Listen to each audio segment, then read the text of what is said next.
Okay, selamat sejahtera. Saya Vijay Anand Kita Piturai, nombor metrik 11-16F2033. So, untuk topik hari ini, saya akan buat video tentang perpaduan kaum.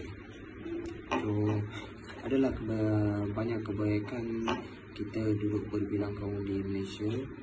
So, ada pelbagai kaum, contoh sebagai kaum utama ialah kaum Melayu, ada kaum Cina dan kaum India. So ada juga lah kaum lain yang selain tiga kaum yang saya katakan. Okey, untuk kebaikan kita duduk dengan pelbagai kaum ataupun pelbagai masyarakat di Malaysia adalah kita dapat membangunkan ekonomi negara. Selain itu, kita boleh berhidup dengan harmoni, dengan dapat tolong-menolong antara satu sama lain duduk dekat Malaysia ni. So, selain itu, kita dapat mengelakkan kejatuhan politik ataupun kita boleh mengekalkan kestabilan politik negara Malaysia. So, sebagai contoh kita katakanlah ke perpaduan kaum, saya dapat menghadapi situasi macam tu.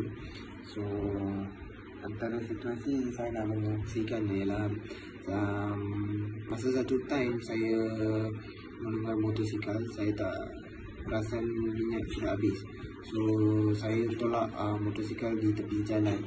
Ada satu brother, dia kaum Melayu, dia juga tanya saya masalah apa. So saya cakap lah, minyak motor sudah habis. So brother tu dia masa tu pernah pergi kerja, tapi dia sanggup menolong saya, tolakkan motor saya ke stesen minyak untuk membantu saya lah. So time tu situasi tu kita boleh katakan sebagai perpaduan kaum. So ada juga banyak situasi macam ni kita boleh dikatakan untuk kita membuktikan perpaduan kaum di Malaysia sangat mengukuh. Untuk kali ini video sampai sini saja. Terima kasih. Selamat tengah hari. Nama saya Arvind Raj, anak lelaki Ganeshan. Saya nak cakap tentang kepentingan perpaduan kaum di Malaysia. Perpaduan kaum rakyat Malaysia merupakan satu keistimewaan yang memainkan peranan penting demi mencapai status negara maju menjelang tahun 2020.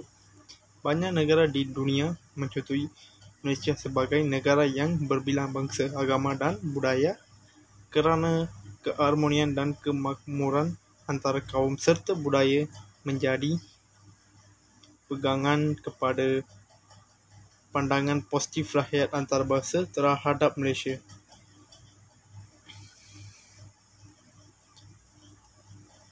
Selain itu, pelbagaian agama di Malaysia juga perlu diberi keutamaan demi pengekalkan kekuatan perpaduan antara kaum dengan mengamalkan masyarakat perkongsian, saling menghormati dan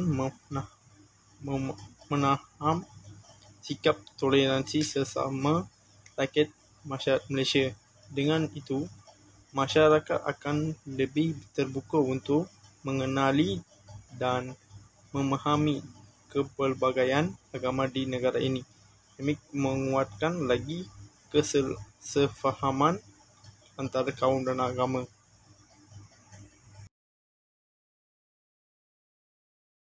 Selamat petang, Encik. Saya nak membentangkan tentang perpaduan kaum. Masyarakat terdiri daripada pelbagai kaum, budaya dan agama memang menjadi cabaran kepada kebanyakan negara, khususnya dalam mengurus kemajuan sosial itu. Cabaran itu wujud terutamanya dalam aspek membentuk keharmonian, keamanan dan integrasi positif antara kaum, agama serta budaya, sekaligus memerlukan pendekatan berhemah serta rasa hormat. Sebagai negara moden yang melangkah masa depan lebih dinamik dan berusaha memposisikan diri sebagai negara maju, cabaran bertugasan dalam harus globalisasi dan pasca kemodaran menjadi realiti ditangani sebagai mungkin. Ini termasuk ancaman pelbagai krisis berbentuk perlintasan dari segi ekonomi, politik dan sosial serta isu berkaitan pencabulan asas kemanusiaan. Sekiranya diatasi dengan baik dan hemat akan menjadi halangan kepada proses pembinaan keharmonian dan perpaduan rakyat. Dan cabaran mengekalkan perpaduan kaum adalah laman sosial dan media masa dan kewujudan sistem pendidikan yang berbeza dan landscape politik negara dan jurang dan komunikasi ekonomi. First, cabaran pertama adalah dari segi politeknik negara. Perbezaan parti politik di Malaysia berasaskan perkauman telah menyukarkan perpaduan kaum. Dunia politik sememangnya penuh dengan konfigurasi di mana terdapat pelbagai individu yang mempunyai tujuan dan kepentingan yang berbeza. Cabaran seterusnya adalah dari segi golongan muda, di mana sistem pendidikan yang diasingkan mengikut kaum telah wujud dan meninggalkan kesan yang kurang baik. Pengenalan sistem sekolah vernacular yang mengikut kaum telah menjadikan hubungan masyarakat semakin renggang. Assalamualaikum dan salam sejahtera. Nama saya Muhammad Hamzah bin Baharin. Nombor pendaftaran 11 3M 18F 1078. Pada pendapat saya pula, salah satu cabaran perpaduan kaum ialah pendidikan daripada awal lagi, iaitu pelajar sekolah rendah mempunyai 3 jenis sekolah, iaitu sekolah kebangsaan, sekolah India dan sekolah Cina.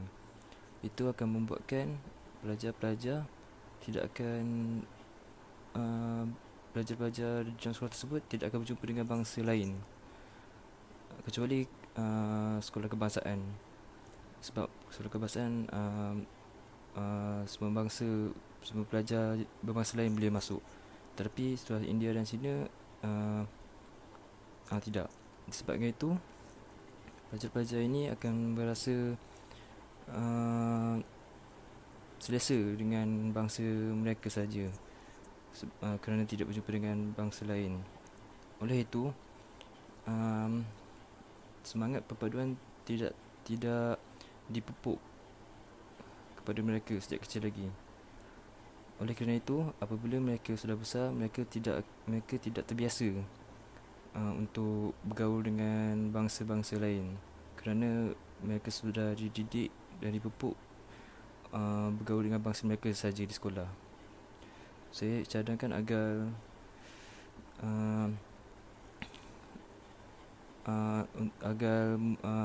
semua sekolah boleh pelbagai bangsa dan tidak ada sekolah yang hanya fokuskan untuk satu bangsa saja. Itu adalah pendapat saya untuk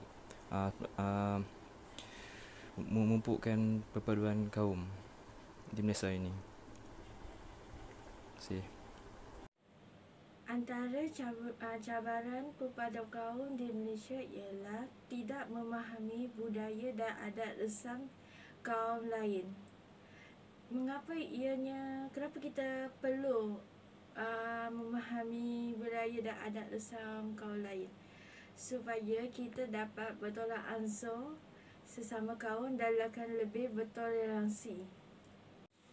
Akibat kita tidak memahami budaya dan adat resam kaum lain, antaranya terdapat segelintir kaum bukan beragama Islam yang mempersoalkan mengapa perlunya azan berkumandang di pembesar suara dan mengatakan ianya mengganggu keselesaan penduduk yang bukan beragama Islam tinggal berdekatan dengan masjid.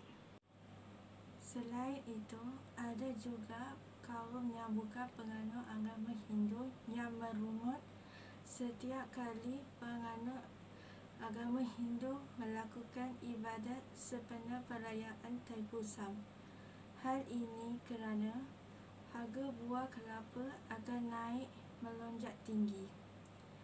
Ini kerana penganut agama Hindu akan melakukan upacara memecahkan buah kelapa yang bahkan beratus-ratus biji.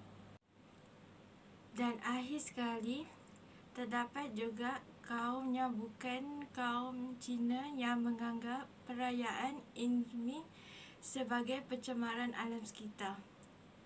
Ini kerana kaum Cina yang merayakannya akan membakar ribuan kertas yang digelar sebagai wang neraka.